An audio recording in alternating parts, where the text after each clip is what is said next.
Good evening, everybody. May I ask you to please turn off your phones before we begin? There they are. They're ringing already.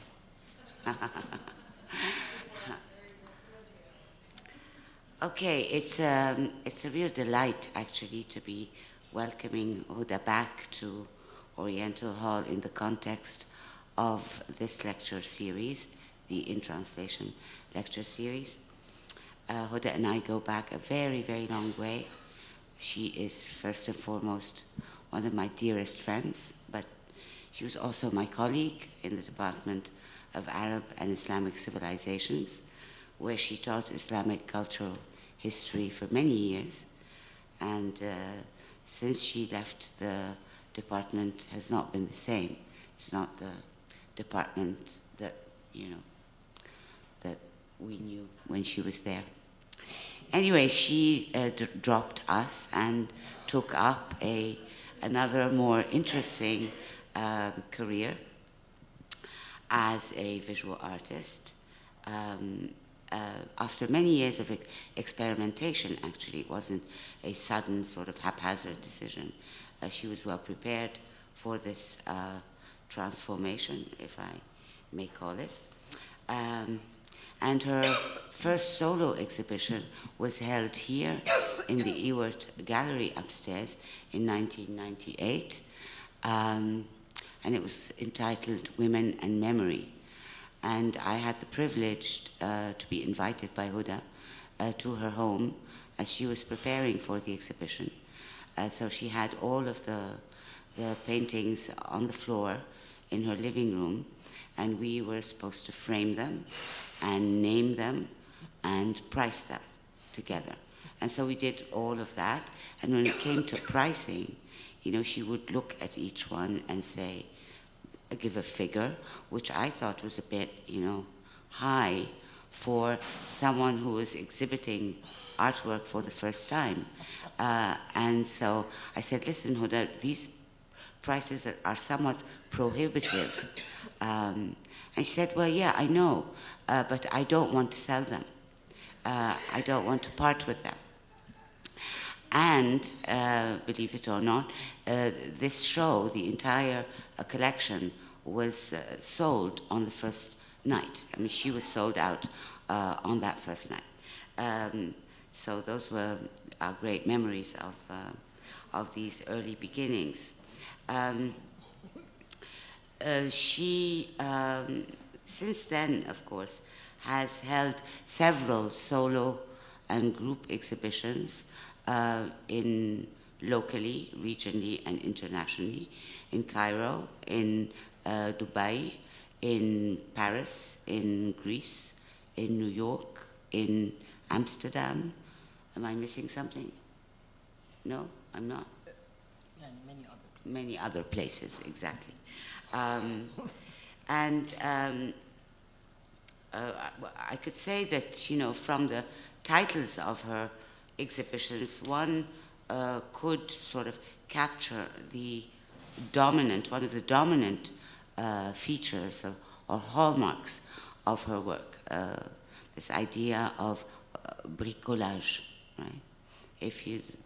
Let me go through some of the titles of the exhibits: Lost and Found, The New and the Old, Cut and Paste, Still, and most of them really are based on,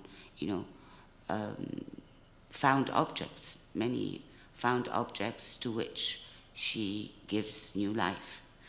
So these are also exhibitions that bespeak her relationship to the city itself, of course, and life in the city. The last time Huda was here lecturing in the context of this series, it was on March 9th, 2011. A very difficult moment, actually, because there were confrontations outside in Tahrir. The security forces were dismantling the sit-in in the square, and people were being gassed outside. and rubber bullets were flying all over the place. And Huda actually had to circle all over downtown in order to access the campus. And then they closed the gates. So we were actually held hostage inside the campus because we couldn't leave. And people were given the choice because we didn't know when we would be able to leave. We said, you can leave now before they close the gates, and people stayed on despite, the horror of the moment. And we actually still had a brilliant lecture and a wonderful exhibition that accompanied the lecture. So welcome back in what I hope are better circumstances. So today, Huda will be speaking perhaps primarily, but towards the end, about her latest exhibition that accompanied the inauguration of the so-called Tahrir Cultural Center here on this campus. And the exhibition was entitled When Dreams Call for Silence. And so her talk today, as you know, is entitled Translating Dreams and Silence. Please help me welcome Huda Lutfi.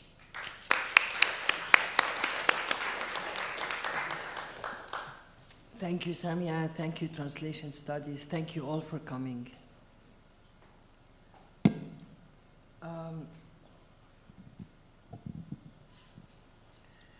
To talk about my most recent body of work, When Dreams Call for Silence, I'm going to take you on a short personal tour so as to contextualize some of the shifts and connections in my work.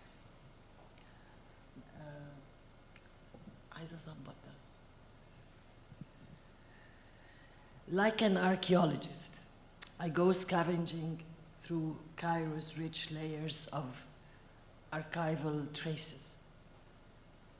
And inspired by this scavenging spirit, I learned so much about the heart of the city in which I live. Its popular markets, antique shops, its amazing quarters specializing in the sales of recycled goods, and most importantly, its Sufi culture. Cairo is a treasure in that sense, and it has been always my favorite muse. This is not to say that I don't have this love-hate relationship with it.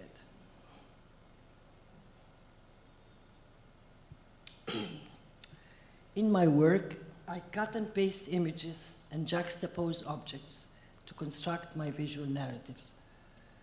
The idea usually tells me what tools or mediums are most appropriate for its execution.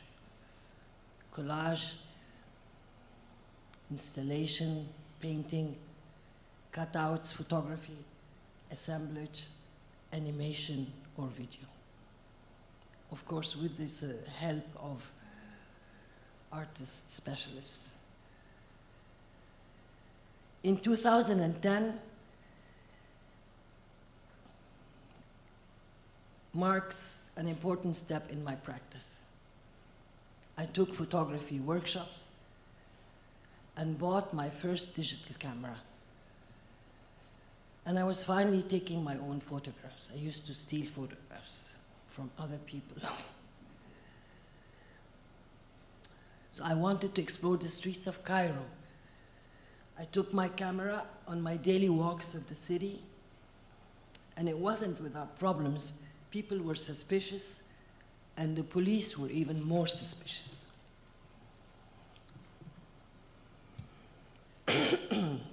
In January 2010 and 11, the Tahrir frantic spectacle erupts like a dream. Everybody was photographing. Unlike people on the street, people taking part in the protests were eager to have their photographs taken. So I took many photographs. I also collected newspapers and kept my own files, made up of posts from the social media and the internet. There was an archival fever with everybody. It was like for me, it was like going back being a historian. And Kamal is here after we were running around, participating in protests here and there. My friend Kamal, we were going together. I was exhausted. Yeah, age counts. My mind was bombarded with all these events and images that were taking place, the violence and everything. So I returned back to my abandoned studio, carrying that feeling of wanting to get it all out of my system. So I began rummaging through my files and materials and worked daily to meet a deadline. Usually, artists have to meet deadlines for shows.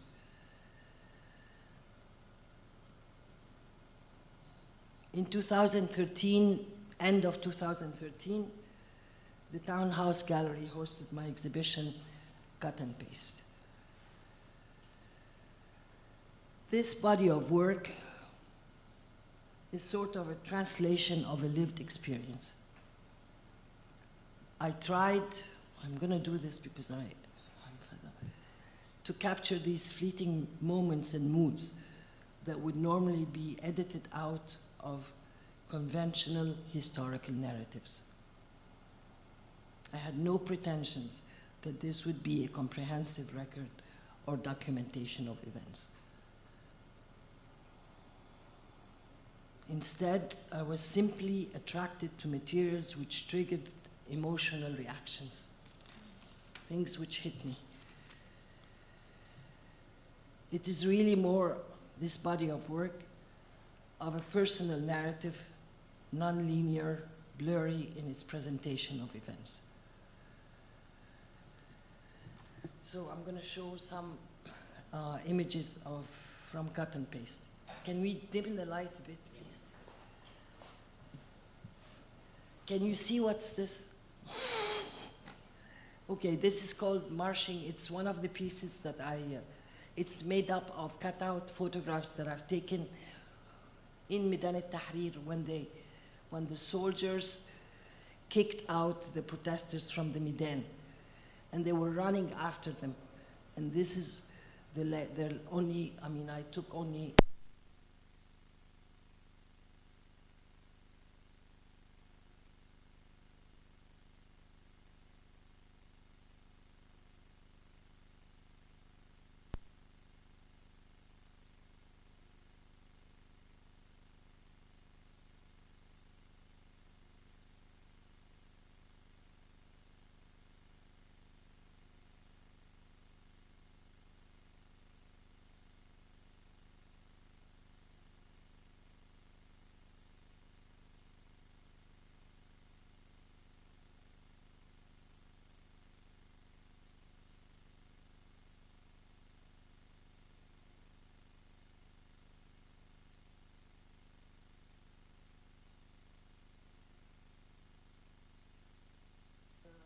Blood of the martyr, sorry, the blood of the martyr, and I stole the image.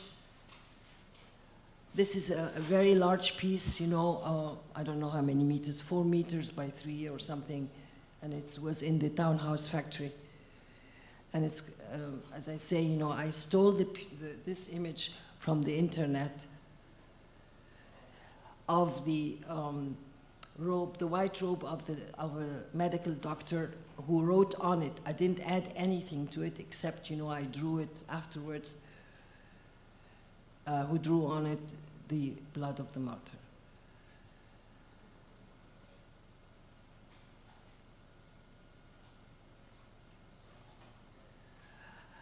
This piece is called the Narratives of Power, and it's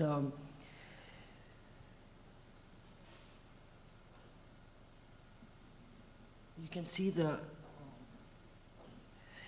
and what I did was, to make cutouts from repeated texts that again, that was posted on the network, or of texts that I heard, for example, Mubarak's speech saying, لم أكن يوما طالب سلطة أو جاه.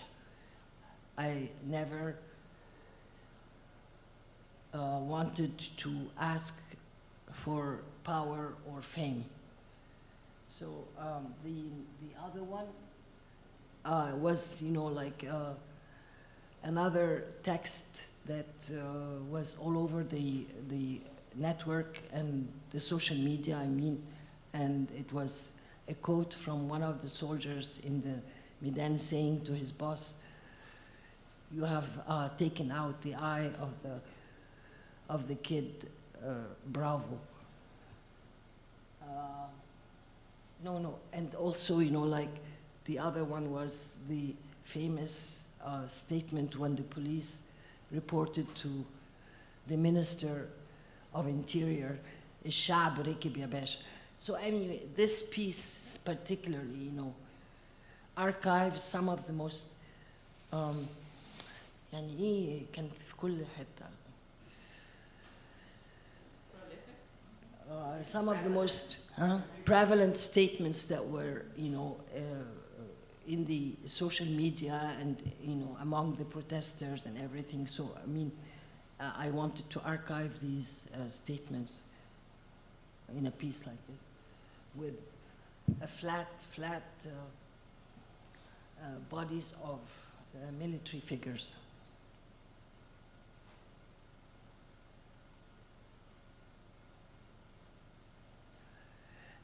Instead of, these were the soldiers that were brought in to occupy the Medan al-Tahrir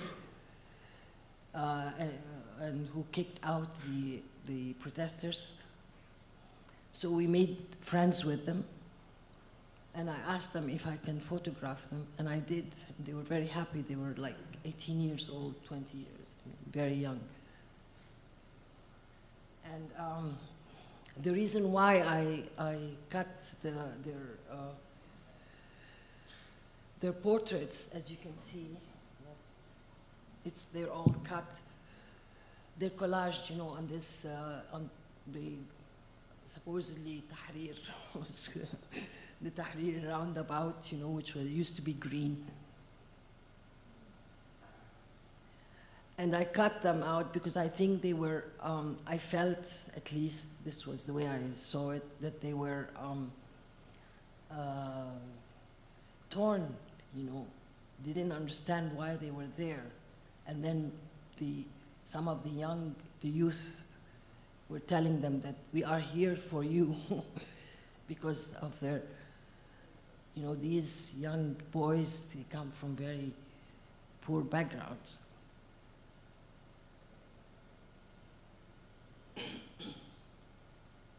Okay, Taha.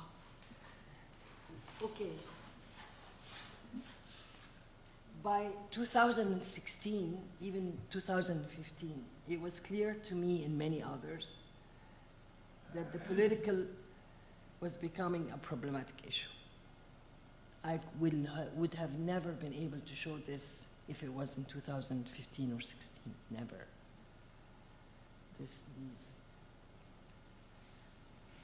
I thought perhaps that this was an opportune moment to go back to an unfulfilled project.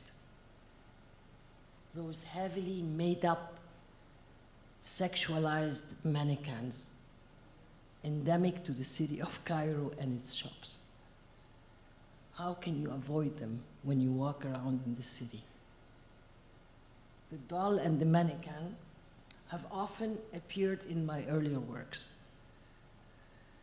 The performative aspect of mannequin culture has always fascinated me. The way that culture reflects how femininity and masculinity are perceived. The way that performative aspect reflects and breeds normative ideals and desires, power relations, and aesthetics. So back to the street I went. No wonder I have those chest allergies. I went out almost every day and photographed the window shops and its mannequins. It was great fun because the shop owners were very welcoming. I think they thought my photographs would promote their products. After some time, I managed to compile a large file of mannequin photographs and worked daily on photomontaging these images. As you can see, this one is called Abundance. And we all know when we walk on the streets of Cairo how the window shops are full of these nude mannequins. It's okay for, female nude mannequins, even male mannequins, to be nude, but we know that nudity here is taboo.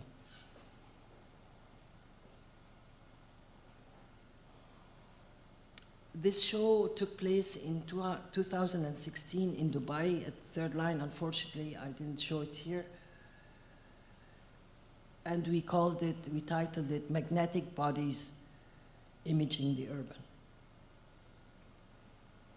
Magnetic bodies could be viewed as a parallel history of an urban space, a sort of panoramic bricolage of imagined Cairene landscapes. So we have this. Now, this is called the walls of Sheikh Rehan. They were still walls, here back on the street of Sheikh Rehan. And I thought, wow, I'll photograph them and have my mannequins mutilated, of course. I think mutilated bodies say a lot more than just nude bodies or just bodies covered in dresses or clothes. So there they were, their hands are amputated, their faces are scarred, and of course, even though this doesn't look like a direct political statement, but I think there's something there for the viewer to reflect on.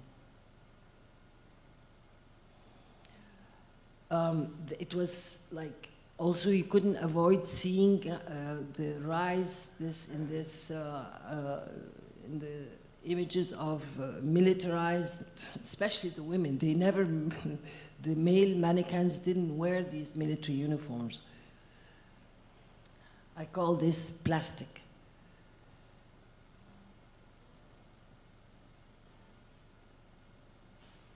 And it's ways of, this is the way I chose to show this particular mannequin image.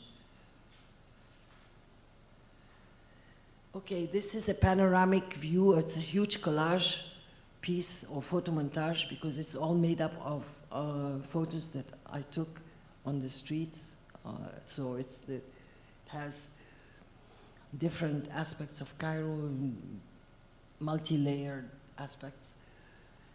But it was people, it's people not only with mannequins, but also people as well.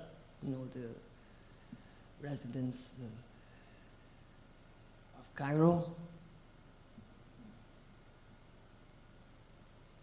It's a lot to analyze, but I mean, if you see it, later on we can talk about it. These are details from it.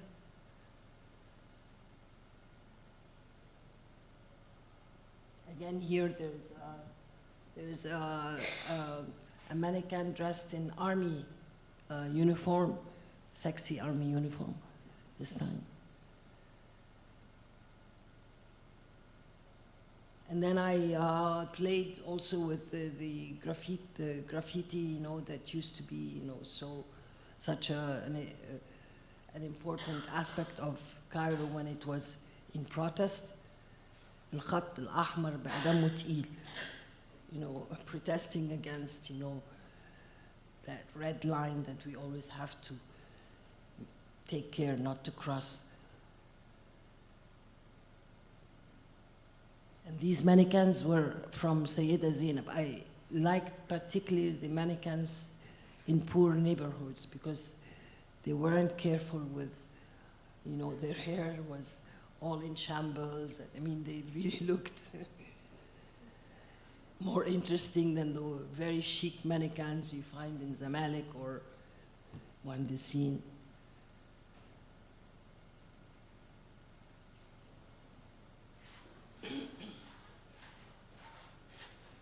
Okay. Okay, again, I was in, by 2016, I felt physically and psychologically fatigued. And, you know, I was getting into this state of,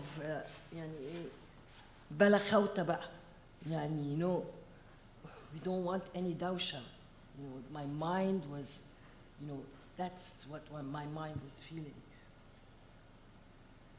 The townhouse building partially collapsed. I lost my studio, which I occupied for 16 years. And there was this desire to move into the more intimate and simple things. So I went back to one of my favorite series, The Dawn Portraits, The Dawn Portraits. I went back to my home studio.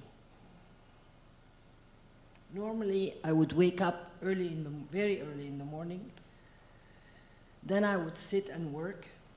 And with the Dawn Portraits, because it was painting, I would allow the paint and paper to manifest the shifts of inward moods and emotions,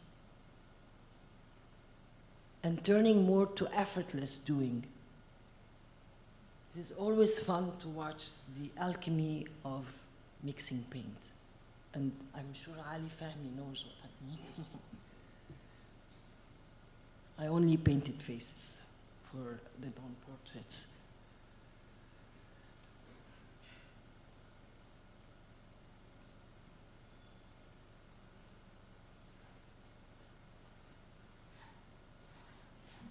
My mother. I don't know why she comes up, but you know, with each portrait, I don't know what's gonna come out after. Like, what's the result? They're very spontaneous. You start painting and then a face projects itself to you.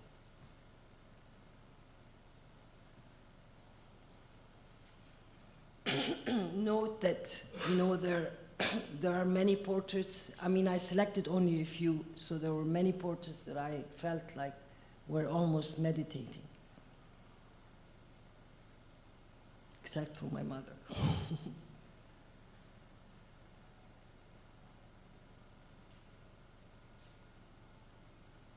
Androgynous portraits projected themselves as well. You know, I felt like I couldn't really paint a masculine face. So I thought, okay, maybe an androgynous face would be good also.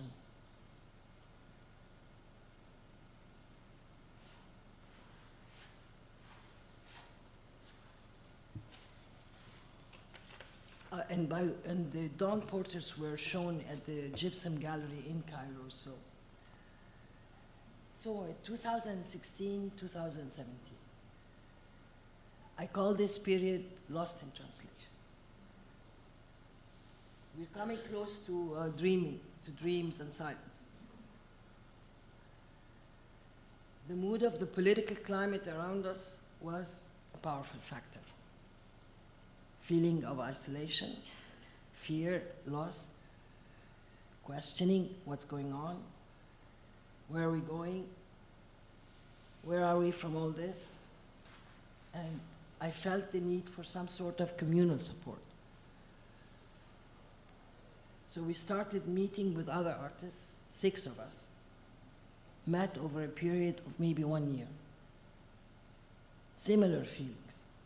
Where to start, what to do, what's the subject matter.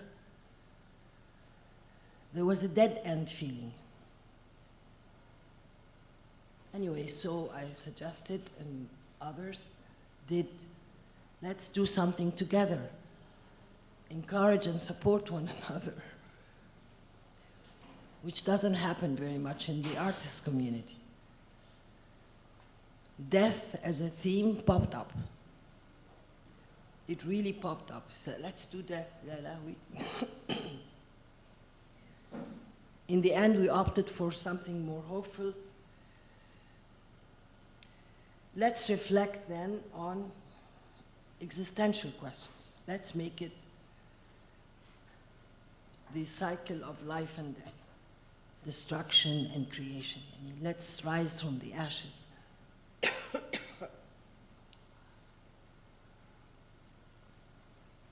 So we thought this reflected our common outlook, an inward, inward looking and inward questioning and so on. So I began with a very small work. No, it's not this.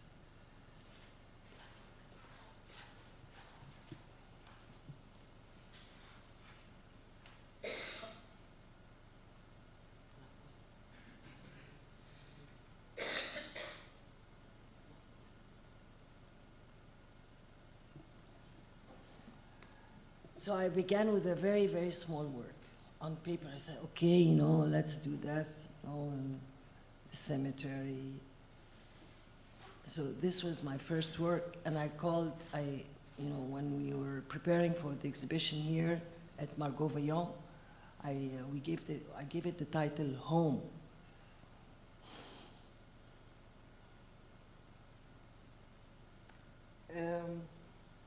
I shared it on WhatsApp, on our group WhatsApp, and everybody said, yes, that's good, encouragement. I felt excited.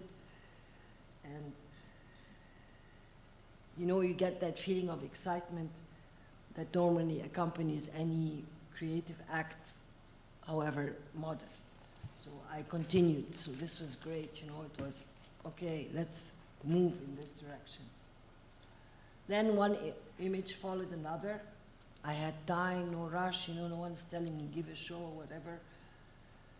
Lots of contemplative moods, we're thinking of death and rebirth. And the following images that followed this one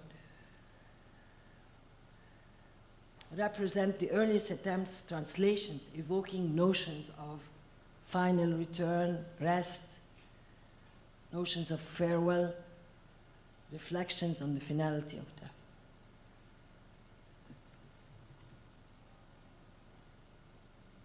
They're all cemetery scenes. It will change. Praying.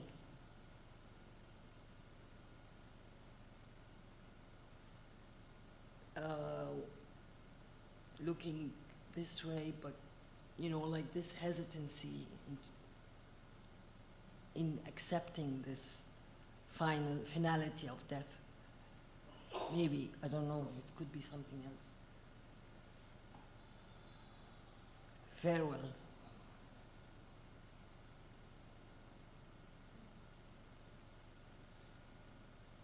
The crow appears for the first time in my work, Samia tells me.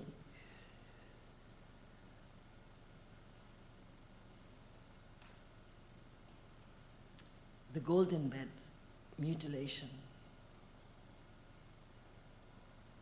I don't know how, these images came just like that. They were really, especially the smaller ones. I don't know how they came, but these feet, what's this?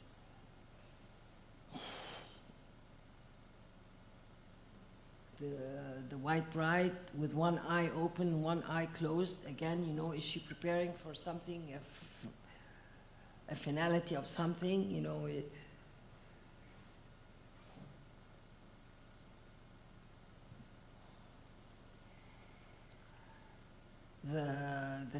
word clown. It's very rare that I draw men, but I succeeded, I think. I think this looks like a man, right?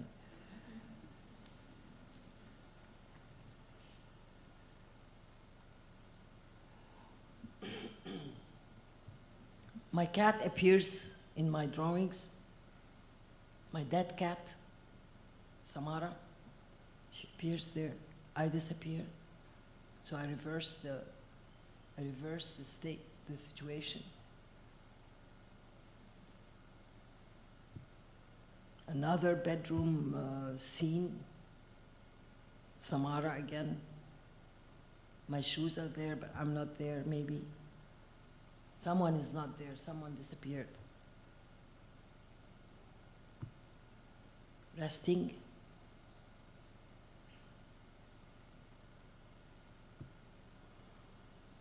Oh, that's resting. The other one is, I don't know what the other one is. I forget the name. But I mean, like, these just ideas that popped up. They don't reflect the real situation. They're sort of more surreal than what we see in our waking states.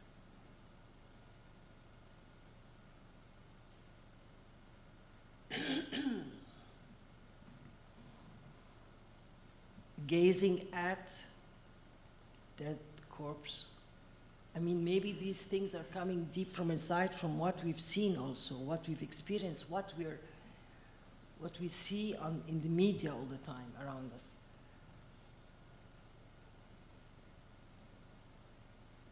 Disintegration of the body.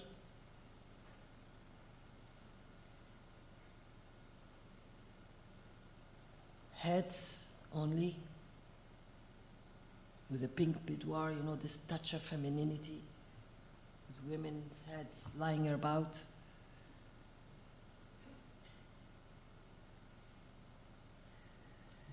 Anyway, I'm going to continue. I have to read more text. So, we worked separately as a group. We produced work relating to the subject matter, but we had discussions about how our respective work was going. I got a new studio space. This was great.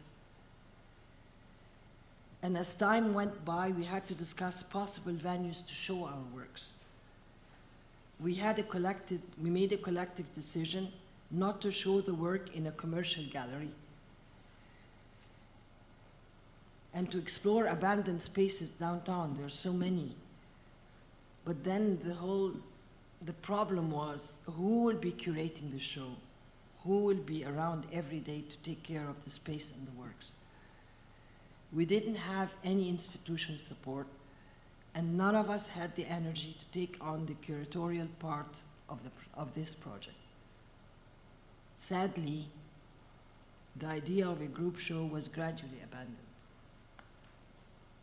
And in the course of 1 year, I was still producing more images. In the meantime, I was reading more about the Surrealist movement in Europe, how the surrealists were reacting to the rationality of modern society and its violence.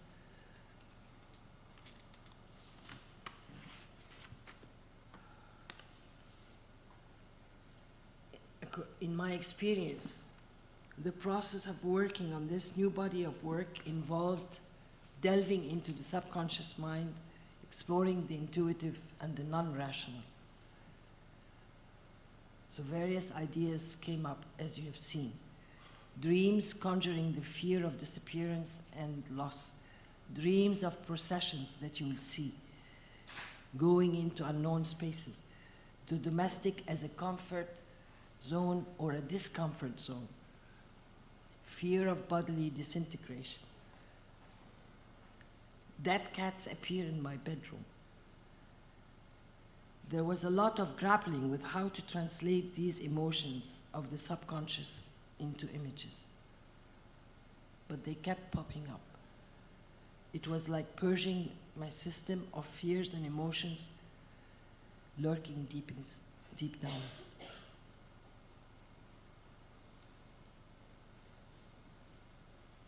The candle bearers, where are they going? They're holding candles and going where? And why?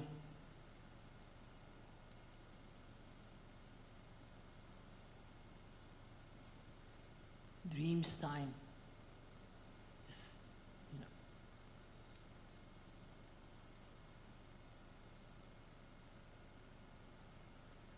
Black umbrellas. Of course I'm influenced by Magritte.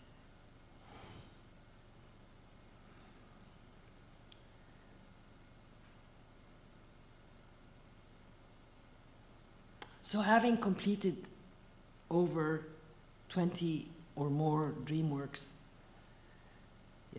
and coming to realize that our group project is not coming through, I decided I had enough of translating dreams into images. I needed to play. It was they were nightmares sometimes. I don't remember how I got the idea of cutting some of my old works on paper and creating new pieces instead. Destroying these old works didn't really constitute any sacrifice. I didn't like most of them. I wanted to paint without thinking about the world of images. So the new works were abstract, engaging more in questions of the formal nature of painting, color, and shapes, and how these interact on paper. 2 pages more. Like the dream works, this new body of work involved a process of conscious observation of the meanderings of the mind. This time shifting from the figurative to the abstract. More importantly, I thought the process would bring some stillness to the mind, like when you play a puzzle or you're solving a mathematical problem, and you get totally immersed and focused. This was my problem. My mind was going everywhere. I was trying to reach a state of balance, bring focus to my distracted mind, at the same time reaching out for the intuitive and the spontaneous. So I completed a large number of small works, but in the experimental process, many pieces were dismissed or destroyed again. There were many times when I failed to bring balance to the work or balance to my mind.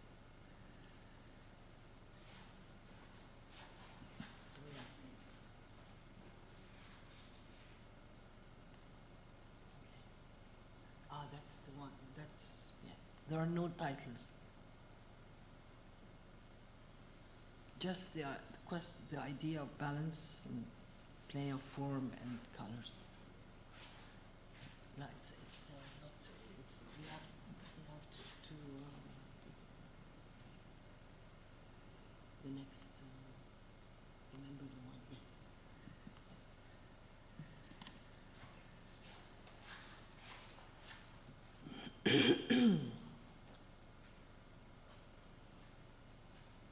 Okay, so these are some of the images of the abstract works. Sometimes they look like calligraphy, meaningless calligraphy, because I'm so fond of calligraphy. Whatever comes out, blobs of color and,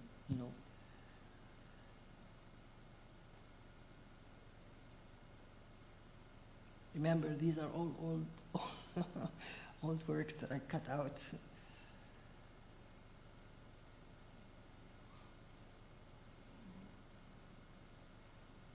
And the colors are not great on this screen. It's okay, it's okay. Okay, The still series were selected for display by the Third Line in Dubai in October 2018.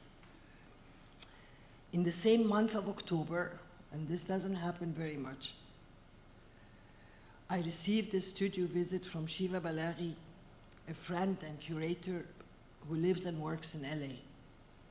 She was commissioned by AUC to curate 2 shows as part of the celebrations of AUC's centennial. She did like the Dream series, and a date was fixed for the show on February 6th. So late October, 3 months. It was tough. We had to wait for the restoration of Margot Villon's gallery to be completed. The place was in a terrible mess. It was completely revamped and newly restored, also in a period of 3 months. But I had really less than 3 months, and so I was going to my studio every day. Ali is a witness to this, almost, at that time. In the evenings, though, I was praying for more ideas to translate into images. So new pieces were produced, alhamdulillah. So in addition to these works that I showed you, which were all on paper, I began to think of installation ideas, collages, large collages, sound piece, and a video animation. In the latter works, I began to focus more on the relationship between dreams and silence. Shiva and I thought that the title, When Dreams Call for Silence, encompasses the theme behind the works. The title, I have to inform you, is appropriated from Joyce Mansour, an Egyptian-French surrealist poetess living in France in the post-war period. So, silence, what to say about silence? It's always difficult to talk about silence. How do you do that? How do you translate silence? One can only point to it. Maybe capture an image that perhaps inspires silence. But it seems to me that dreams always call for silence. Dreams, images, happen on a silent background that we don't pay attention to, like images on an empty, silent TV screen. You don't think of that, but you only see the images. Or like letters on an empty, silent sheet of paper. There's always, I believe, a symbiotic relationship between silence and dreams. One cannot be without the other. So before showing you the last group of images, let me just say that the conjured images pointing to silence are inspired by a long-time personal interest in Sufism and other spiritual teachings. In retrospect, I noticed that in these images, pharaonic, imagery came into play. My interest in the pharaonic cultural tradition is evident in my earlier works. But here they take a different form and medium.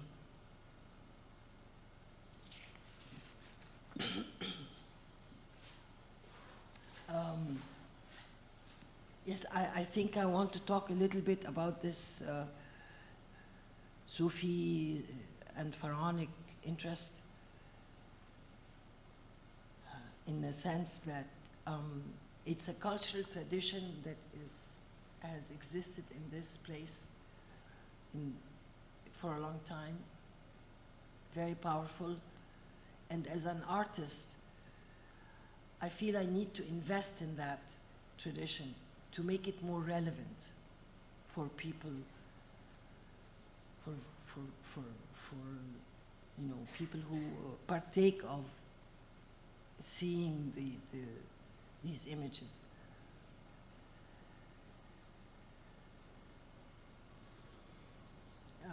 Yes, I think that was more maybe a conscious decision this time.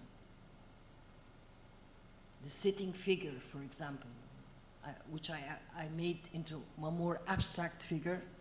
I mean, it was a female figure, and I didn't want her to be female. I just want her to be neutral, abstract, not distract the viewer with another, female, feminine figure. And just sitting, waiting for silence, or grappling with silence.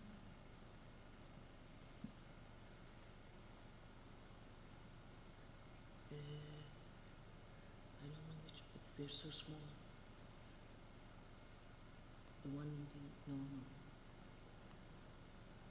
This one, maybe? No, this, that's not this.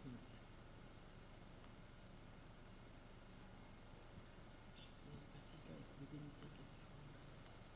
Sorry, we're bringing the images.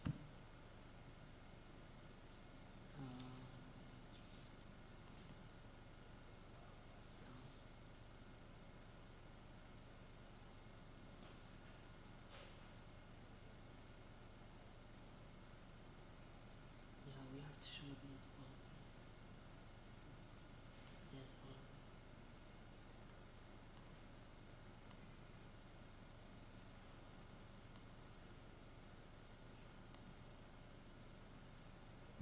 Okay. Manish, I think we had a slight technical problem. Okay, so this is the bathtub scene, again, where it's a ritual, purification, water, so on. Birth, purity. So it's not all about death. Here, birth again. Maybe motherhood. I think mothers would relate to this.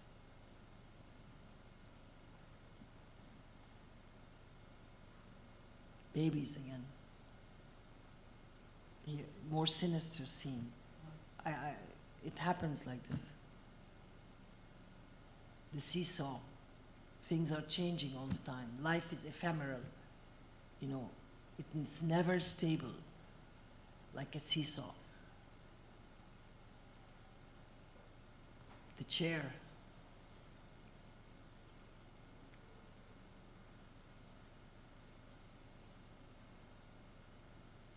The missing shoe. I mean, I think the thing is that when these images or ideas coming to me, I didn't want them, I wanted the viewer to ask questions, to wonder what's happening. Where's the other shoe, What about these legs,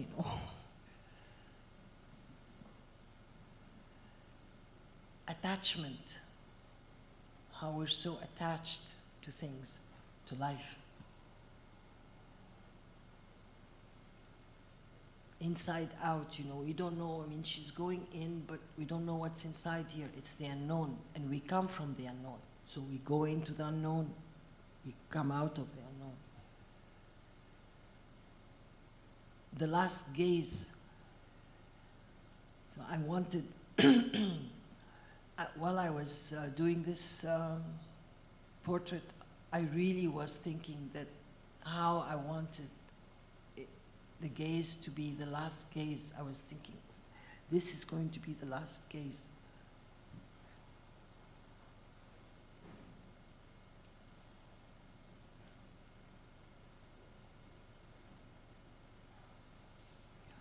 Hand of silence. Yani they're mummies, but I think the most important for me, at least, the mummies, because I wanted them to be still. You know, I mean, I wanted this complete state of silence, or imagined, tried to imagine, you know, this complete state of silence. So, is it death? And they're all encased, you know. It's so like, it reminds me of going when I go to the old Egyptian museum, you know. We have all these cases with mummies. And you know, when I was doing the hand, you know, I was thinking, I had first a big hand, a male hand. And I thought, no, they will think that the hand is suffocating the person, you know. So I wanted to choose a delicate hand, a hand that really, you know, I want to be silent, that says I want to be silent, rather than a suffocating hand. So I rejected the other big hand, which I chose in the first place, and I chose a more delicate one.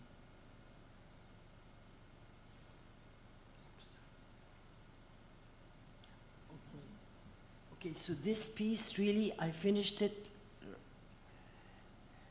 maybe 3 hours before the exhibition opens. It was difficult, problematic, you know, I used very difficult paper. Anything coming on the paper, it wrinkles, it bleeds, you know, like the colors, it was, you know, a good experiment. And this one is entitled Grappling with Silence, because these pharaonic abstract figures are just sitting there trying to still their minds.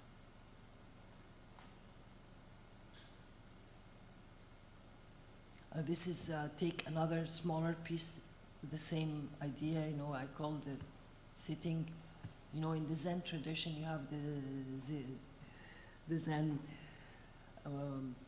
meditators, you know, they just sit for hours.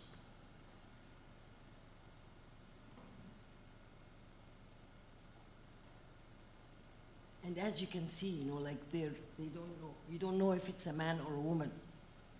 It's a human being.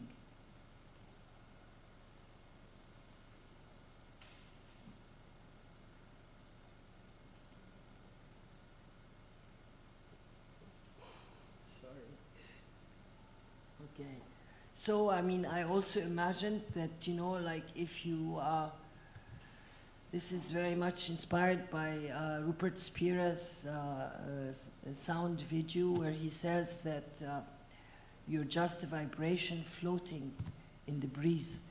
I think, okay, you know, how to translate this metaphor, you know, of the body, a vibrating body floating in the breeze. So I came up with this. I don't know if I succeed.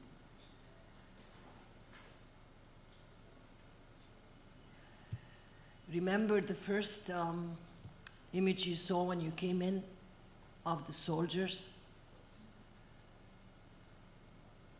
on crutches, marching on crutches? You forgot. They were the soldiers running around, you know, after the protesters. This is a parallel of that, but totally, this is an animation piece where it's really a bricolage, because the image is a photograph by a friend artist, Bernard Guillot, of him. And you know, like many people said it was a woman, but it's not, it's a man.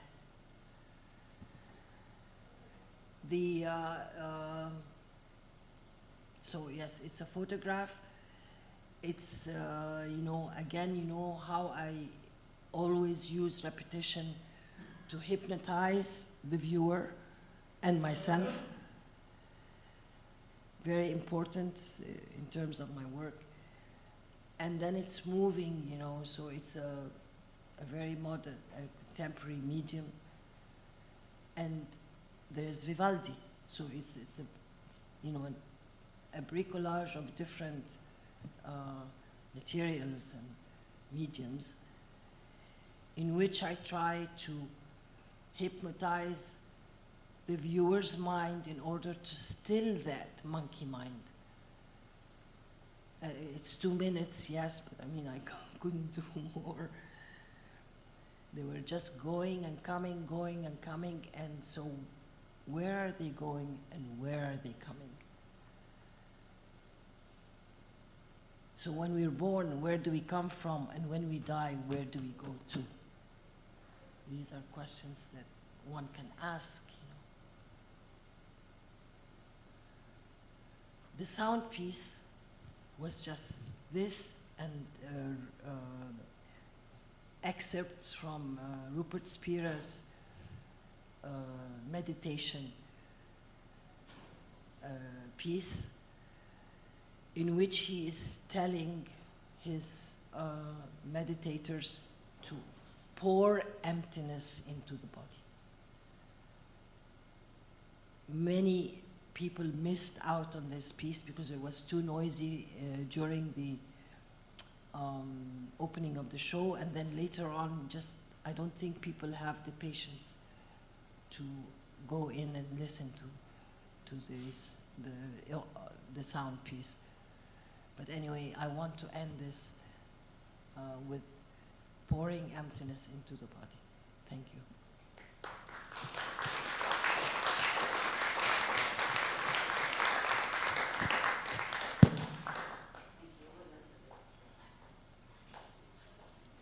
Journey, actually, in all of your work. Yeah, it's one word, It's not, 1 hour. It's not no, that bad. Yeah. I'm sure Huda would love to take questions, but before we do that, I just want to tell you that we have copies of Huda's retrospective book. It was published in Dubai by Third Line Gallery, and we're lucky to have 10 copies. These are for sale, a copy for 400 pounds, not dollars.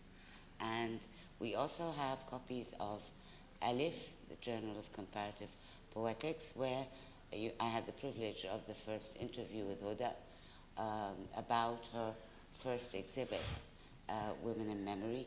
So we have 5 copies of Alif. That's a bit of a cheaper deal. It's 50 pounds. So, but it was actually it was a very good interview. She was very articulate, and it got republished later several times in other venues. So I just thought to alert you that these are here before you leave. If you're interested, I'll be taking orders. By the way, you know, I meditated before I came here, just to let you know. So now we can have questions. And maybe we can tell them that we need lights. Thank you, Da. Any questions, Sinema? Yes, please go ahead. Hi. I'll deal with it. Okay. If you can just get the light. Thank you for this. This was really wonderful. I was wondering if you could, 2 things, discuss more the role of listening, because I noticed in the exhibition you also had, can you hear me? It's okay. Like these disembodied ears and in different places. If you maybe could speak more to the role of listening and hearing. And then if you could go back to your idea that dreams, there's always a relationship between dreams and silence. I'm not quite sure. It clicked for me. I was wondering if you could maybe expand on that a little more. You want me to speak a bit more about the relationship between dreams and silence, and listening, the role of listening yes. in your work, in your most recent exhibition, because you didn't show it here, but the ears and the eyes and everything. Yeah. Okay, so maybe I should start. I just repeat. You know, it's very hard to speak about silence. You point to it, but you know, when you close your eyes, when you open your eyes, there are images. When you close them, there are no images. So there's a background of emptiness, to seeing, and emptiness, maybe silence, emptiness, stillness. When there's no sound, there's silence, but there's sound, so the silence is a background to the sounds that you begin to hear. You know, like with the hands, when you don't touch, there's no touching. So there's always that side which accompanies, you know, the negative and the positive. Seeing, no seeing, silence, sound. But the most, you know, the sky and the clouds, you know, no empty space, and then there are, you know, things that pop up in empty space. So space, silence, stillness, all of these are, you know, similar metaphors. But I think the television screen and images on an empty television screen, so we have both of them together. But we never pay attention to the empty screen because we're only looking at the images. But they go together. They cannot be separate. That's what I mean.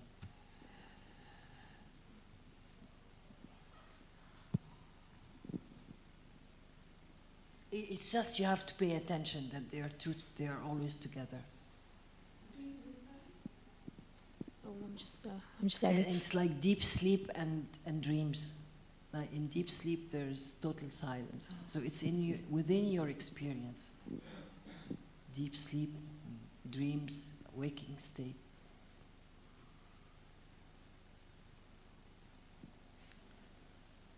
I have a question. Can I do that? Oh, you have, okay, go ahead. Thank you. That was very, very interesting, and definitely did not fill us with emptiness, but left us with a lot of ideas and thoughts. I was wondering if you can shed some light about the idea of the collective. I see so much, yani you alluded a little bit to the idea of repetition and how it's prevalent in your work, and you talked about it as a form of hypnosis. But I also feel a very strong notion of a collective spirit in all your work, and is that maybe related to the, you know, the historian in you? Or I just was wondering, is that, is it all about the hypnotic effect, or a little bit more about this repetition and the idea of the collective? But what do you mean by the collective? I feel like the repetition of the figures, where you see, like yes. I think maybe this is your reading, which is fine, yes. Yeah, but I think the repetition for me is more like, at least in terms of practice, when I do repeated things, my mind quietens down. It almost looks So like a it's like tessellation for me, you know. You know, it's like the Sufis, for example, Yes. they have all these techniques, yeah. zikr, Yeah. you know, where they repeat certain words or movements. Like الورد, or to keep going. الورد بالظبط. Yes. So, you know, I think also it comes from that. Definitely, in my experience, that is.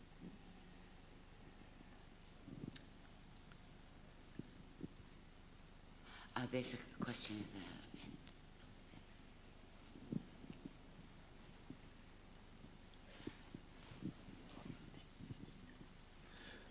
the end. Thank you, Huda, for this inspiring presentation. I particularly appreciate your introspection and honesty in portraying the creative process. And I felt that you had two different concepts of that creative process interwoven together throughout your talk. On the one hand, you talk about images as being the language that comes out directly. And on the other hand, you're sometimes talking about ideas, verbal ideas, being translated into images. So the question I wanted to ask was whether you were just saying that to explain the images to us, or if you actually think the thought verbally first and then translate it into images. Oh, yeah.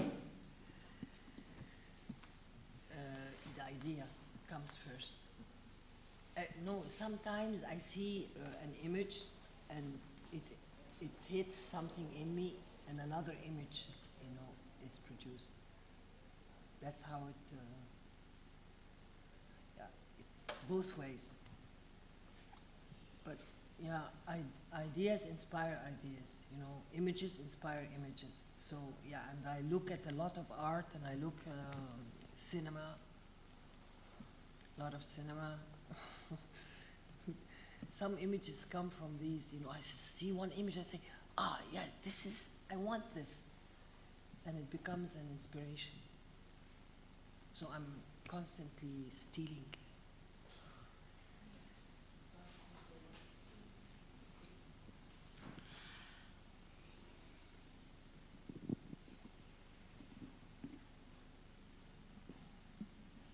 I have a question. ممكن أسألنا? The image you showed, the little one that you produced when you still thought you were going to do a group exhibit of this woman sitting basically in her own grave, right? And that you titled Home. This last exhibition, unlike most of your other exhibitions, gave a tremendous lot of space to home, right? To the inside, which we are not used to seeing actually in your previous works. And you very briefly addressed this and said maybe it was a moment of wanting to rest. But I felt that the elements that make up this home are actually very disturbing. So can you talk about this contradiction? But it's in the eye of the beholder.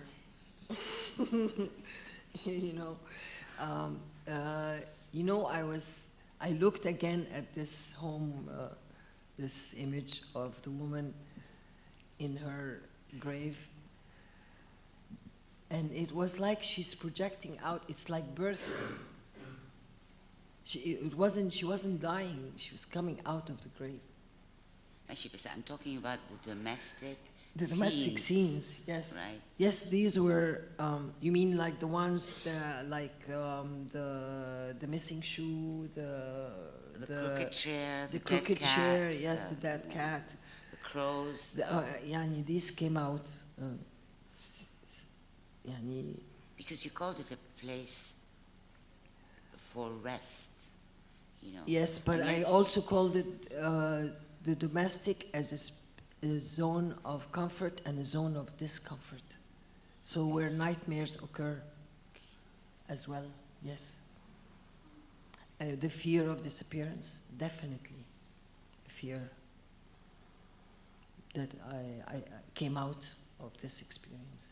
When I started thinking of death and rebirth and all of this, there are images that came out, and I was surprised.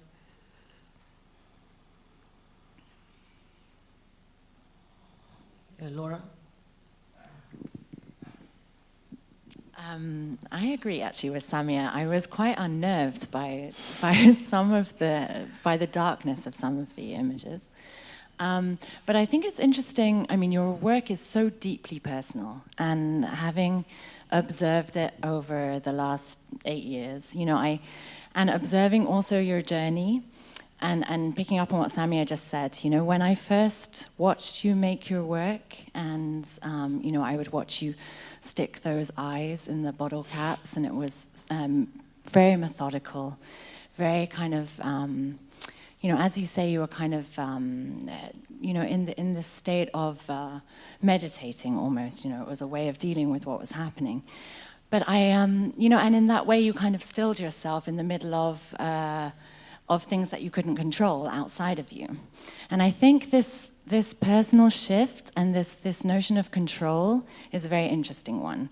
And there's something, I don't know if I can speak personally from our relationship, but I went to Huda the other day for some advice on something in my life. And she opened up her book of Chinese, she made me throw some coins on a table, opened up this book of Chinese wisdom, and read some things to me, and it was amazing. And then was like, there you go. And I was like, what do you mean, there you go? Like, I'm more confused than when I came, Huda. And she was completely at peace with this. She was somehow like the kind of chaos of like, there didn't need to be an answer to this very direct question I was asking her about where I should live. And she went through this kind of mythological kind of process. And I think this speaks to where you're at, no? Like there is this disjuncture, this, you know, things aren't, there isn't an answer. Like you say, there's a, you know, when I look at the images, there are questions with them. You know, where is the other shoe? What is the woman doing? Who is she? All of these questions. And I think it's just an observation. I think that there is this space within you that maybe is okay with this unease and has found some peace and some silence in that. So no, I didn't get an answer to my question that I asked you the other day at all, directly, but I went away with so much more. You know, my head was kind of spinning on this other level. And I think that that's amazing about your work now. And I think it's touched me in ways very deeply because it is so personal. And there is this, you know, sometimes it's okay to have this after everything that we've been through, after everything that we've seen. And, you know, your depiction of the political but now within this personal space, within our own selves, it's okay to have this this uncertainty, this disjuncture, this right? Yeah, thank you for accepting my thanks for your advice. my traumas and disjunctures. Yes. This is actually just something very practical about your technique. You said you have an idea and then you, I guess, try to manifest that idea in your work. But when it doesn't come out like you wanted it to come out, do you consider it mutilated and hence respect it even more? Or do you discard works sometimes that don't work and you just like toss them out? Or how does that work when what you see is not what you had in mind? Yes. And this notion of mutilation and like, just curious to see how mutilation of like what? of the actual works piece or of the work. Like you had an idea of it's going to look like this, and it came out not looking like that. Yeah. Do you discard it? Do you throw it? Do you? No, it depends. Sometimes I have an idea, and then the process itself brings something much better than the idea. And I'm surprised, and this is actually much better than having an idea and sticking to it. You never stick to it. In the process, things change, and they're out of control. It's only, you know, like there's this idea, and then you start working, and the process itself takes over. Takes you somewhere else. And you don't know where it's going to take you exactly. And when do you consider it done? The piece is finished. It's a gut feeling. I don't know. It's I say, okay, that's finished. Because sometimes, you know, like you have this, you think you're finished, and then you say, no, but it spoils it. Really? If you overwork, it spoils it. Yeah. Sometimes. Can I have We one have more to be question, really I delicate guess? and careful about it. One more question.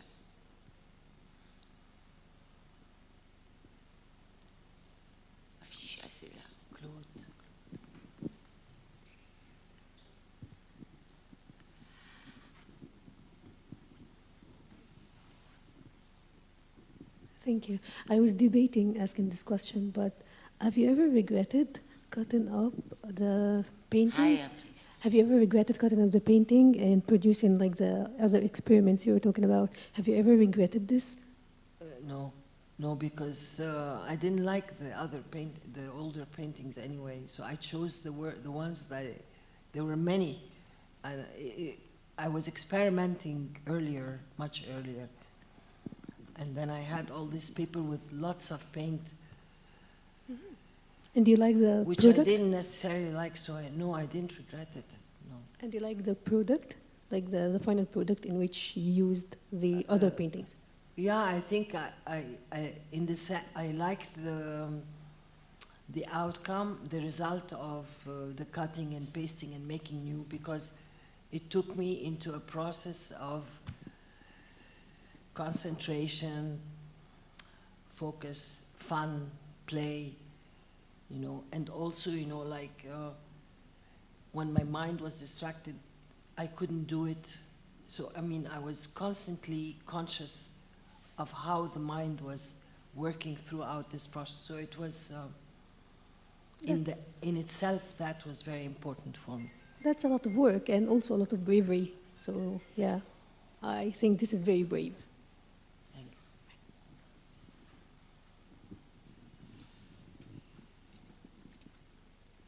Okay, you know, if we don't have any more questions, I want to thank you very much, actually, for coming back, you know, giving us all of that.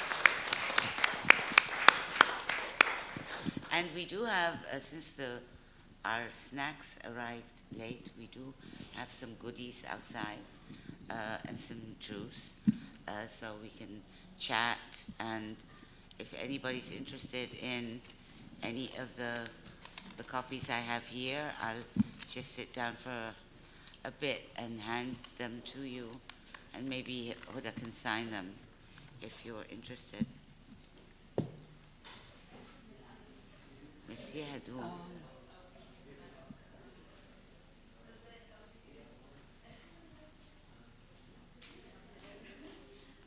Thank you so much. You saved our... Okay, I need Yeah. to just reject. She's very articulate. She's always reluctant to do it. She does it very well.